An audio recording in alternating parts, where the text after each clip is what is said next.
The late afternoon sun painted golden reflections on the tall glass windows of the downtown mall as Ethan Brown, a 17-year-old boy with determined eyes and a shy smile, walked through the revolving doors. He wasn't there to hang out with friends or waste time. Today had a purpose. Inside his pocket, he held a slightly worn debit card, the result of 6 months of after-school work, washing cars and stacking boxes at the grocery store. Every dollar saved had one goal: to buy his mother a birthday present worthy of the woman she was. His mother, Angela Brown, had spent her entire life taking care of others. A nurse at the city hospital, she worked long shifts, often coming home exhausted, but still managing to smile at her son. She had raised Ethan alone after losing her husband, a respected judge, when Ethan was just a child. Despite all the hardship, Angela never complained. She just kept moving forward. And now, Ethan wanted to give something back. Not money, not luxury. A symbol of love. He had imagined this day for weeks. He'd walk into a jewelry store, choose a ring that sparkled just enough to make his mother's eyes light up, and hand it to her wrapped in a small box. He wanted her to feel special, cherished, seen. After all, she had sacrificed so much for him. As he walked through the glossy corridors of the luxury mall, Ethan could feel the difference in every step. The marble floor reflected his sneakers, and people passed by in tailored suits, holding designer bags and talking on phones that cost more than his monthly salary. He swallowed hard, but kept going. He didn't belong there, or so it seemed, but he refused to turn back. Finally, he stopped in front of a store that looked like something out of a movie. The sign above the door gleamed in gold letters: Whitmore & Sons Fine Jewelry. Inside, the display cases sparkled under perfect lighting. Rings, necklaces, and bracelets seemed to float like stars behind the glass. Ethan took a deep breath and tightened his grip on his card. "This is it," he whispered to himself. "For Mom." As the automatic door opened with a soft chime, the cool air brushed against his face. His sneakers squeaked slightly on the polished floor. The space was silent. Too silent. Behind the counter stood a woman in her 50s, wearing a crisp navy suit and pearl earrings. She didn't smile. Her eyes scanned him from head to toe, and Ethan instantly felt that familiar weight, the one that said, "You don't belong here." Still, he walked toward her, shoulders straight, trying to hide his nerves. "Good afternoon," he said politely. "I'm looking for a ring. It's for my mom's birthday." For a moment, she just stared at him, her expression unreadable. Then she tilted her head slightly, her lips curving into something that wasn't quite a smile. "A ring?" she asked, her tone slow and skeptical. "And do you know our price range, young man?" Ethan nodded quickly. "Yes, ma'am. I've been saving for a while." Her gaze lingered on him, on his simple clothes, his sneakers, the calluses on his hands, and something cold flickered in her eyes. She didn't move toward the display. Instead, she crossed her arms and said with a hint of disbelief, "And you're sure you can afford that?" The words hit him like a slap. Ethan forced a smile, though his chest tightened. "I wouldn't be here if I couldn't." But deep down, something in his gut told him that this moment, this quiet, polished, sparkling room, was about to test him in ways he could never imagine. Ethan stood there, forcing himself to breathe evenly as the woman behind the counter kept staring at him like he was some sort of intruder. The soft instrumental music playing in the background only made the silence more awkward. Every second felt heavier than the last. The woman finally spoke again, her name tag shining under the light. Mrs. Whitmore, the same name as the store. She was clearly the owner, or at least someone who believed she owned the place. Her voice was sweet, but her tone carried the sharpness of ice. "Well," she said slowly, "I suppose I can show you something modest." Without waiting for his answer, she reached for a lower shelf where the simplest rings were displayed.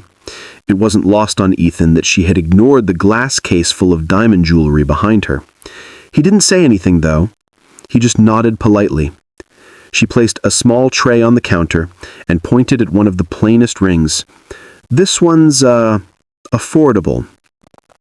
Silver-plated, of course. Ethan's stomach tightened. He had saved for months. He wasn't there for something cheap or pity-driven. He wanted something meaningful. Something that would make his mom smile the way she used to before life got so hard.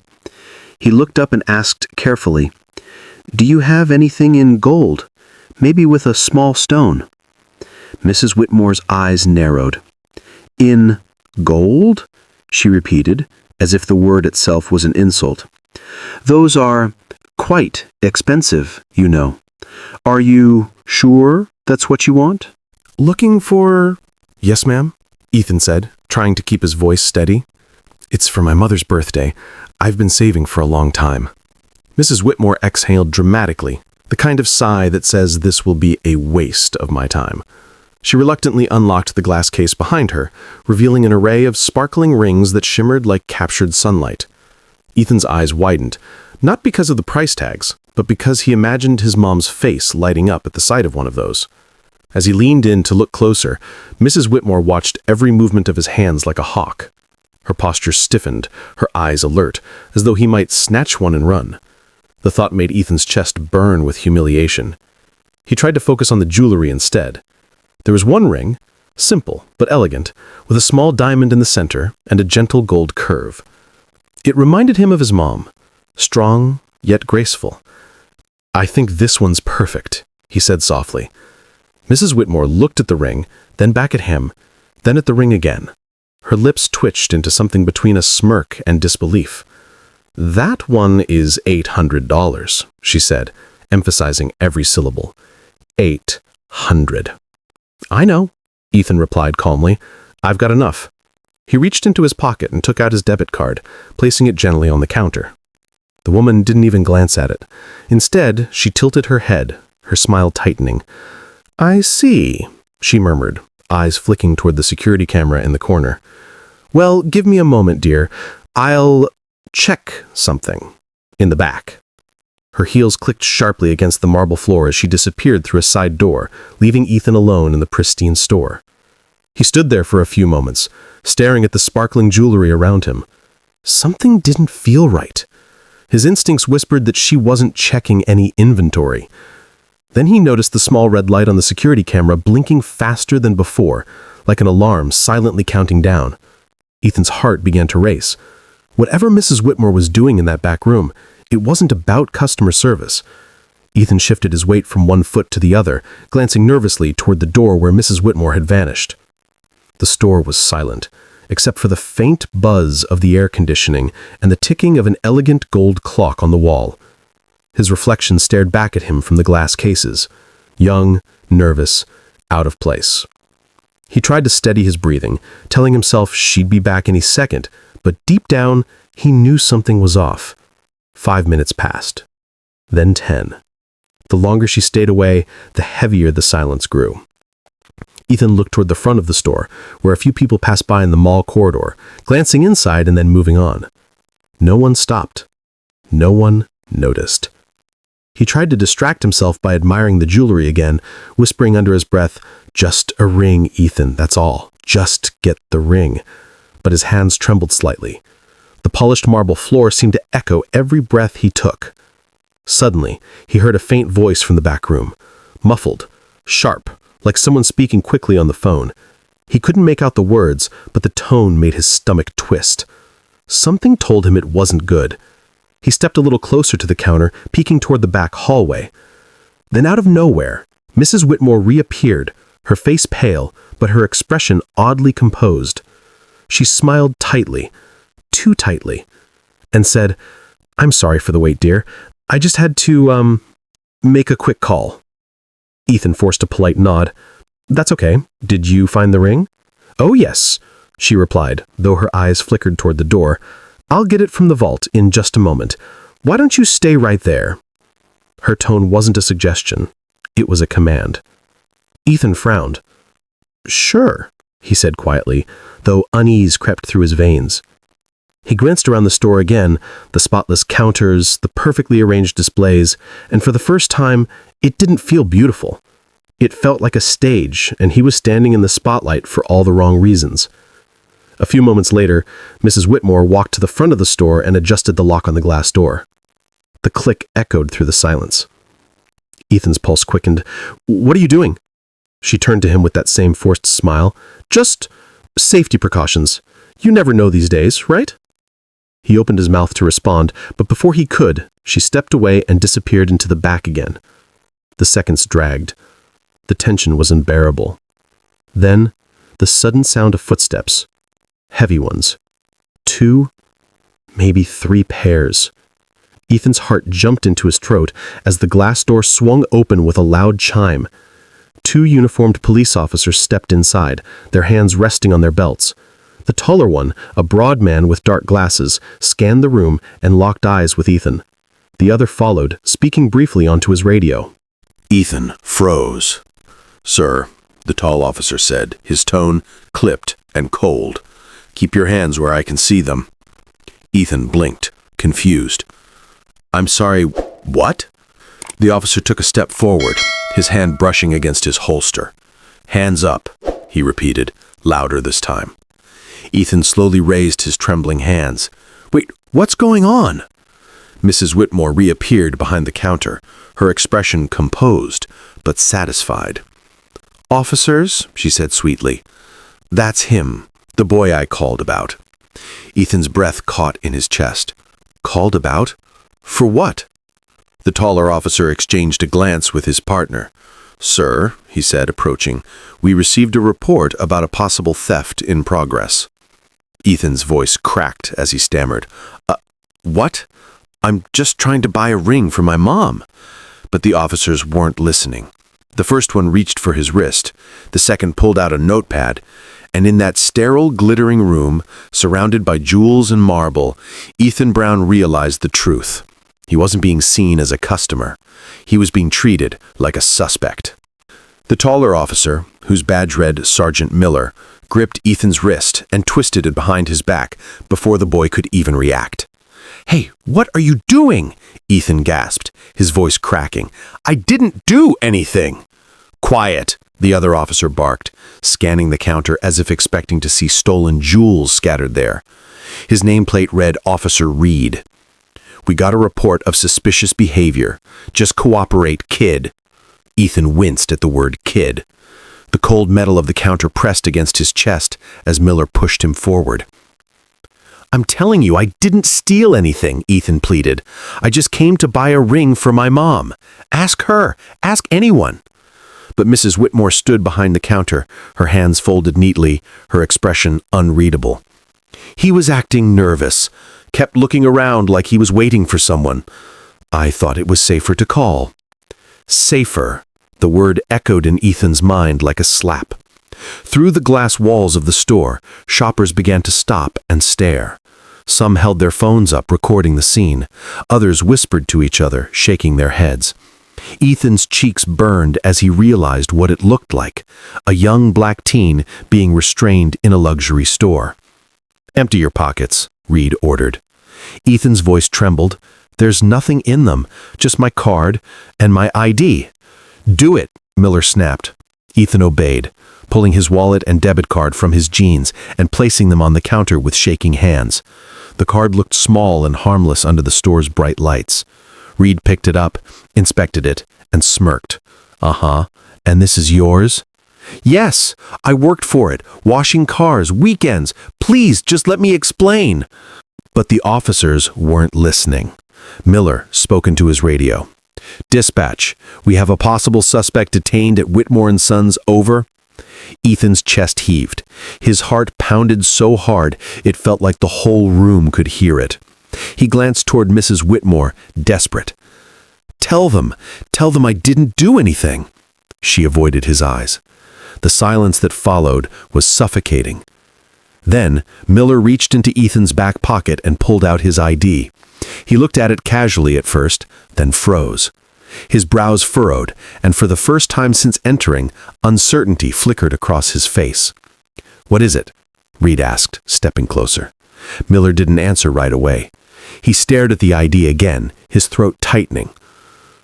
"Angela Brown, Chief of Nursing, City General, Hospital." His eyes widened. Wait, his mother is Chief Angela Brown? Reed frowned. You mean the Angela Brown? The one who works with the federal task force? Miller swallowed hard. Yeah, that's her. For the first time, both officers looked truly uncomfortable. Reed cleared his throat and quickly loosened his grip on Ethan's shoulder. Look, son, he began, his voice softening. Maybe this is a misunderstanding. Ethan's jaw tightened. He stared at them with disbelief, anger, and heartbreak swirling in his chest. A misunderstanding? He said quietly. You shoved me. You treated me like a criminal. And now it's a misunderstanding? Reed didn't answer. Neither did Mrs. Whitmore, who suddenly seemed very interested in the floor tiles. Then, outside the store, a murmur began to rise. The automatic doors of the mall slid open again, and a group of people in dark suits entered, moving quickly and purposefully. Among them was a tall woman with a hospital ID clipped to her coat. Her face was calm, but her eyes were cold fire. Angela Brown. Ethan's mother had arrived, and in that instant, everyone in the store, the officers, the saleswoman, even the bystanders outside, felt the air shift, because what was about to happen next would change everything. Feel heavier. She didn't need to raise her voice or make a scene. The sharp focus in her eyes did all the talking. Her gaze immediately found her son. Ethan stood near the counter, his shoulders tense, his hands still trembling from being restrained. One look at him, and Angela's heartbeat turned into thunder in her chest. The faint red marks on his wrists told her everything she needed to know. Ethan, she said softly, her voice steady but dangerous in its calm. Are you hurt? He shook his head, blinking back the tears that burned behind his eyes. No, Mom, just embarrassed. Angela's jaw clenched. She took one slow step forward, then another, her heels clicking sharply against the marble floor. The two police officers straightened instantly, their earlier confidence evaporating. Mrs. Brown, Officer Reed stammered, trying to find his words. We didn't know. Angela cut him off with a raised hand. Didn't know what? She asked, her voice low and sharp. That he was my son? Or that you had no reason to treat him like a criminal? Miller shifted uncomfortably. Ma'am, we received a call. From whom? She demanded. The officer hesitated, then turned his eyes toward Mrs. Whitmore. The saleswoman's face drained of color. I only called because he looked suspicious. He was standing near the case for too long, and? Angela's tone was controlled, but each word struck like a hammer. And because of what? His clothes? His skin? His silence? Mrs. Whitmore opened her mouth, but nothing came out. Her hands trembled slightly as she adjusted her pearl necklace. Angela took another step closer, stopping just a few feet away. My son came here to buy a birthday gift for his mother. He worked for months to afford it. Instead of being treated with basic decency, he was humiliated in front of strangers. No one spoke. Even the quiet music playing from the ceiling speakers had stopped. Angela turned toward the officers again. You drew your weapons. Ma'am, we didn't. Don't lie to me.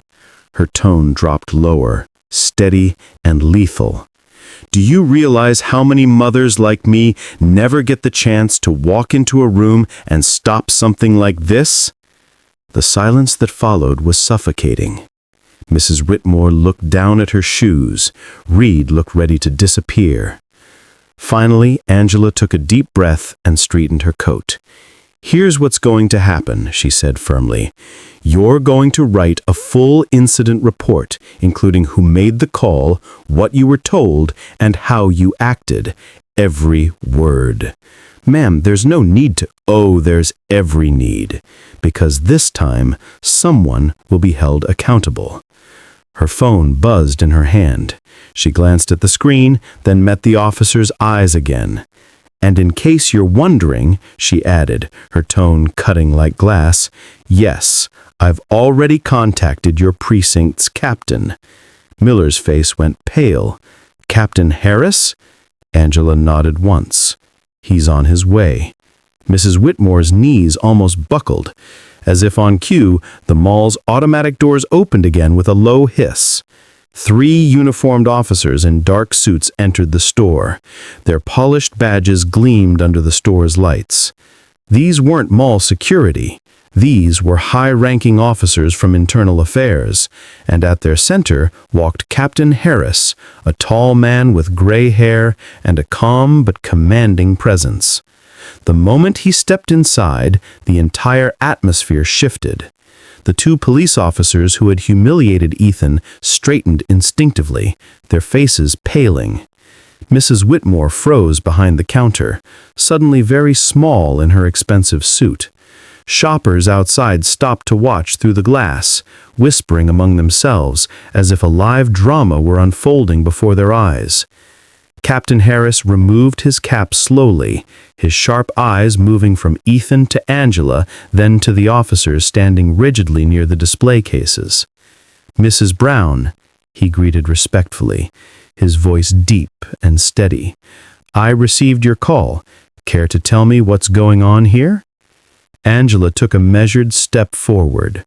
"What's going on is," she said, each word precise, "that my son was publicly humiliated, searched, and nearly handcuffed in this store.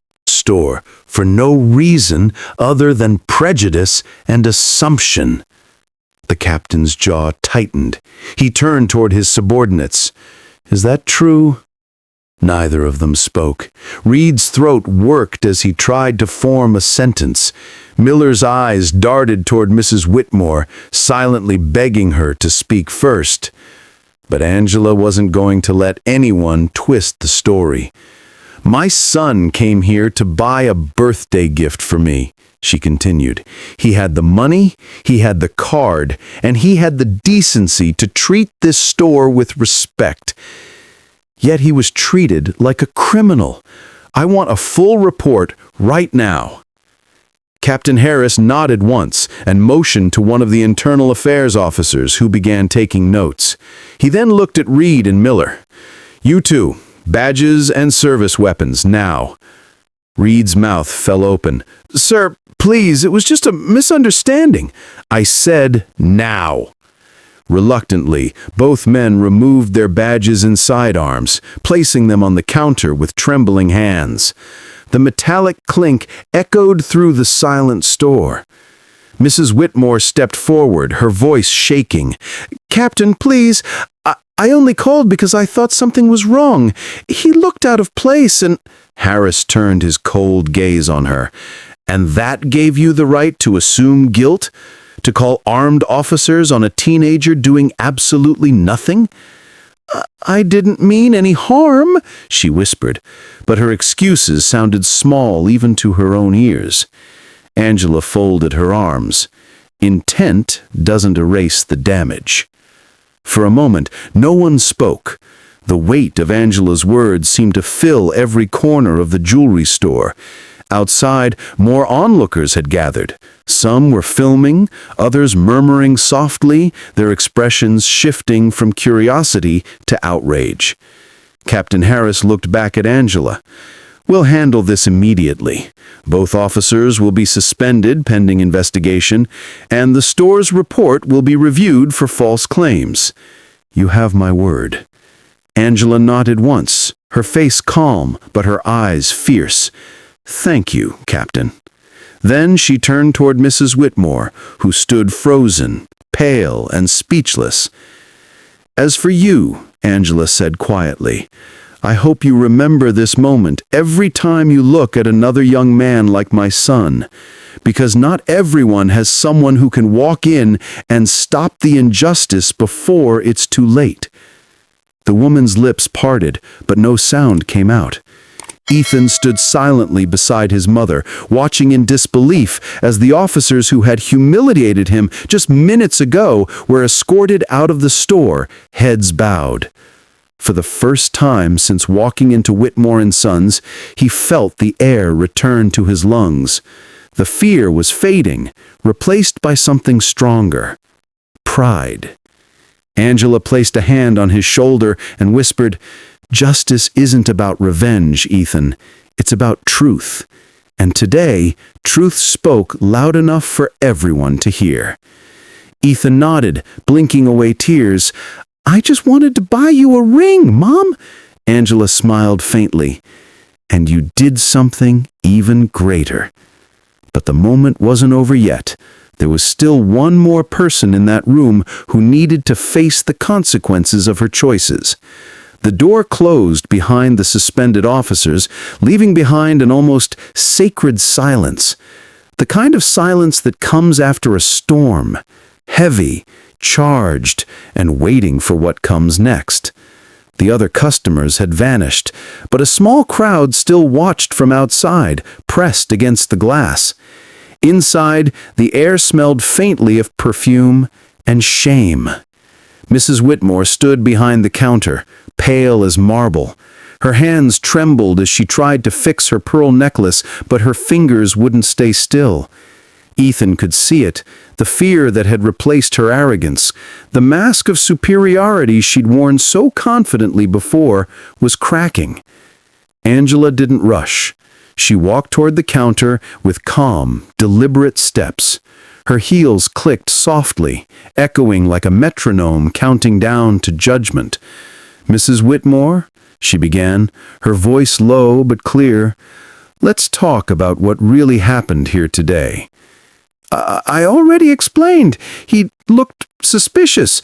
I thought he might be casing the store." Angela's eyebrows lifted, just slightly. Casing the store. Because he was, what, quiet? Wearing sneakers? Or because he didn't look like your usual customers? Mrs. Whitmore's mouth opened, then closed again. Her throat bobbed as she struggled to find words that didn't sound worse than silence. Angela continued, her tone still even, but her eyes sharp as glass. "Do you realize what you did, Mrs. Whitmore? You didn't just call the police. You put my son's life at risk. You decided that a young man who worked hard to buy his mother a gift didn't belong here. And without proof, without cause, you branded him a criminal." Her lip quivered. "I didn't mean—" "You didn't mean to." What they all say. But the truth is, you didn't have to mean it for it to do damage. At that moment, a tall man in a black suit entered the store. Andrew Whitmore, the store manager, and as it turned out, Mrs. Whitmore's son. He looked furious. "Mother," he said sharply, his tone cold, "I just reviewed the security footage." Her face went blank. "Andrew, please, I can explain." "No, you can't," he said, stepping closer. "You called the police on an innocent customer. You humiliated him, and you did it inside my store." The color drained completely from her cheeks. "Andrew, I was protecting the business." He cut her off. "You destroyed it." His voice was calm but seething. "Do you have any idea how this looks? There are people recording outside, for God's sakes. The entire mall will know by tonight." Angela stood silently beside Ethan, watching the scene unfold. She didn't need to say anything. Justice was doing its work. Andrew turned toward her, his voice softer now. "Mrs. Brown, I am truly sorry. I take full responsibility for this incident. This behavior doesn't represent our store or our values." Angela nodded once, still composed. "An apology doesn't erase what happened, but accountability matters." He took a breath and faced his mother again. "Mrs. Whitmore, effective immediately, you're dismissed. I'll arrange your severance later." Her eyes filled with disbelief. "You can't fire your own mother." "I can," he replied quietly, "and I just did." The silence that followed was deafening. Ethan felt a lump form in his throat, not out of pity, but from the sheer weight of seeing fairness finally prevail. Angela turned to her son, gently squeezing his shoulder. "Let's go, sweetheart. We've stayed long enough." But before they could step away, Andrew stopped them. "Wait," he said. "Please, let me help you finish what you came here for." Ethan blinked, surprised. "I just wanted to buy a ring for my mom," he said quietly. Andrew nodded. "Then let's make that right." And for the first time that day, the jewelry store didn't feel cold anymore. Andrew moved around the counter, his expression still serious but filled with genuine regret. The tension that had once suffocated the air now gave way to something gentler, a quiet acknowledgement that a line had been crossed and it was time to make it right. He gestured toward the display of rings, the same one his mother had refused to open earlier. "Please," he said softly, looking at Ethan, "choose any ring you like. It's the least we can do after what happened." Ethan hesitated. The offer sounded kind, but something inside him resisted the idea of taking pity disguised as kindness. Before he could speak, Angela stepped in, her voice calm but firm. "Thank you, Mr. Whitmore, but my son will pay for his purchase." Andrew blinked, surprised. "Ma'am, I insist." "No," Angela interrupted gently, "because he didn't come here for charity. He came here to honor his mother with something he earned." Ethan looked up at her, his eyes glistening. "Mom." She smiled, that proud, knowing smile only a mother who's walked through fire can wear. "Go ahead, baby. Pick the one you wanted." He nodded and turned toward the display case. His eyes instantly found the same ring he'd chosen before, simple, gold, with a single diamond that caught the light like a star. It wasn't flashy, but it was beautiful, real, just like his mother. "That one," Ethan said, pointing at it. Andrew carefully lifted the ring and placed it in a small velvet box, his movements respectful, almost ceremonial. "It's a beautiful choice," he said quietly. "Your mother is lucky to have a son like you." Ethan handed over his debit card. His hands didn't shake this time. As the machine beeped and printed the receipt, it felt like more than a transaction. It was a moment of restoration. Angela watched with quiet pride. For months, Ethan had worked late nights, saved every dollar, refused to give up. And now, despite everything, he'd done it on his own terms. Andrew handed him the tiny bag with the store's gold logo. "I hope you'll both accept our apologies," he said sincerely. "I'll also be reviewing every store policy starting today. What happened here won't happen again, not in my name." Angela nodded. "Change begins when someone decides enough is enough. You're doing the right thing." As mother and son turned to leave, the remaining customers and mall goers who had been silently watching from outside began to clap. A quiet, hesitant applause at first, then stronger. Not for spectacle, but for truth, for dignity. Ethan's face flushed. He wasn't used to being the center of attention. But as he looked up at his mother, walking tall beside him, he realized something profound. This wasn't just about a ring anymore. It was about respect, about the power of standing tall when the world tries to make you kneel. Angela reached for his hand as they stepped out of the store. "See, Ethan," she said softly, "the greatest victories aren't shouted, they're lived." He smiled. "Then I think we just won one today." She squeezed his hand. "Yes, son, we did." As they walked away, the reflection of the store's golden letters shimmered behind them, not as a symbol of wealth, but of the justice they had reclaimed together. The afternoon sun was dipping low over the city skyline as Ethan and Angela stepped out of the mall. The cool breeze brushed against their faces, carrying away the tension that had clung to them inside the store. For a while, they just walked in silence. No words, no explanations, only the sound of footsteps and the rhythmic hum of passing traffic.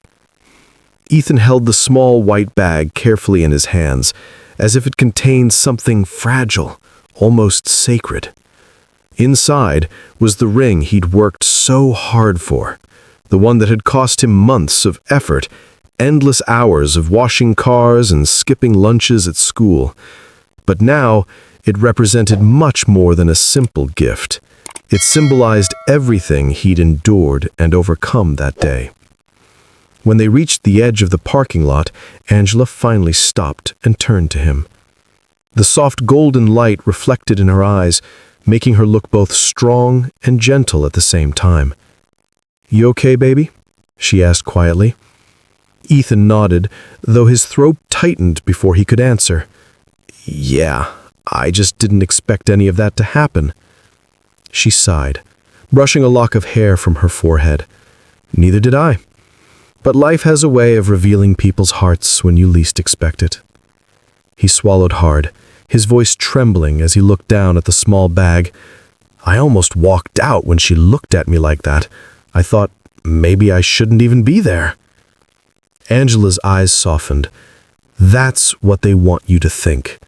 But you did the right thing. You stood your ground. You showed her who you are, without anger, without hate." She paused, her voice steady but full of emotion. "That's strength, Ethan. Real strength." He blinked rapidly, trying not to cry. Then, with a shy smile, he held out the tiny velvet box. This was supposed to be a surprise, but I guess today already surprised both of us. Angela's eyes widened. "Ethan, what did you do?" He opened the box slowly, revealing the gold ring with the single diamond that caught the dying sunlight. "Happy birthday, Mom." For a moment, Angela said nothing. Her breath hitched as tears welled up in her eyes. She reached out, her hands trembling slightly as she lifted the ring from its box. The diamond sparkled, simple, pure, perfect. "Oh, Ethan, it's beautiful." He smiled, his voice breaking. "You deserve it. You deserve more than this. I just wanted you to have something that lasts, like you've lasted through everything." Angela slipped the ring onto her finger, staring at it as if she couldn't believe it was real. Then she looked up at him, tears streaming freely down her cheeks. "You know what this ring means to me?" He shook his head.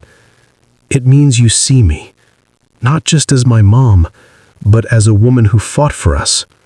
It means I did something right." Ethan stepped closer and hugged her tight. The world around them blurred into the background, cars passing, voices echoing in the distance.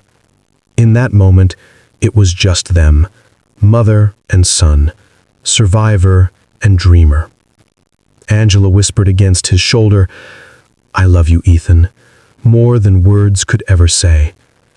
"I love you too, Mom, always." As they stood there in the golden light, the ring sparkled faintly between them. No longer just a piece of jewelry, but a symbol of love, endurance, and dignity reclaimed. The day that began with judgment ended in grace. And though scars remained, so did something far stronger. The proof that love, when tested, always shines brighter than hate. They walked home slowly, the sky above painted in streaks of orange and pink, as if the heavens themselves were applauding the quiet victory they had just lived.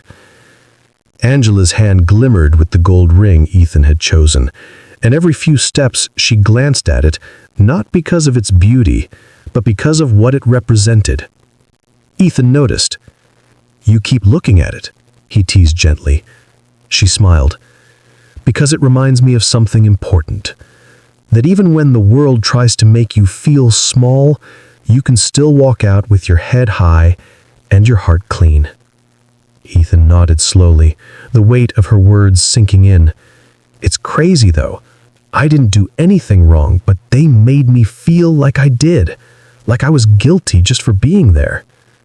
Angela stopped walking and turned to him, placing both hands on his shoulders. "That's the world sometimes, son. Some people see only what they expect, not what's real. But but you can't let their blindness make you forget your worth. Her voice softened. You taught them a lesson today, Ethan. You reminded them, and maybe a lot of others, that respect isn't a favor, it's a right. He looked down, Eyes glistening. I don't feel brave, Mom. I just feel tired. She smiled sadly. Bravery isn't about feeling fearless. It's about standing tall even when you're tired. You did that, and I couldn't be prouder. They resumed walking, the city lights flickering to life around them. For the first time that day, Ethan felt something inside him settle, a quiet peace that only truth can bring. He realized that what happened in that jewelry store wasn't just his story. It was a mirror reflecting something much bigger, a truth many lived every day. When they reached their small apartment, Angela unlocked the door and stepped inside. On the wall hung a faded photo of Ethan's father, smiling proudly in his judge's robe. Angela paused, touching the frame gently. "He would have been proud of you today," she whispered. Ethan looked at the picture, then at his mom, and nodded. "I just did what you and Dad taught me. Never run from who you are." Angela smiled through tears. "And that's exactly why you'll go farther than both of us." They sat together on the worn couch, the city sounds drifting through the window. For the first time that day, everything was still. Ethan rested his head on his mother's shoulder, the soft hum of the city below reminding them that life, despite its injustices, goes on. Angela looked at the ring again, its small diamond catching the lamplight, and whispered, "You turned pain into purpose today, Ethan. Never forget that." He smiled faintly. "Do you think people like Mrs. Whitmore will ever change?" Angela sighed. "Maybe not all of them. But every time someone stands up the way you did, it gets harder for people like her to stay blind.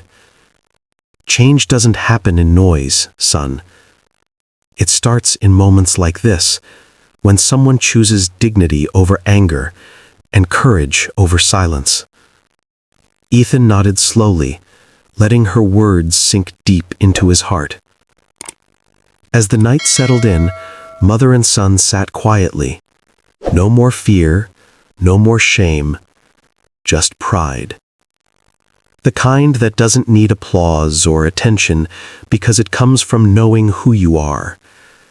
And somewhere inside that small apartment, beneath the hum of the city and the faint glow of a single gold ring, a truth lingered, one that Ethan would carry for the rest of his life. No one can take your worth unless you hand it to them. The world may judge by skin, by clothes, by circumstance, but dignity, love, and truth, those shine brighter than any diamond in any store, and that, Ethan thought, was the real gift.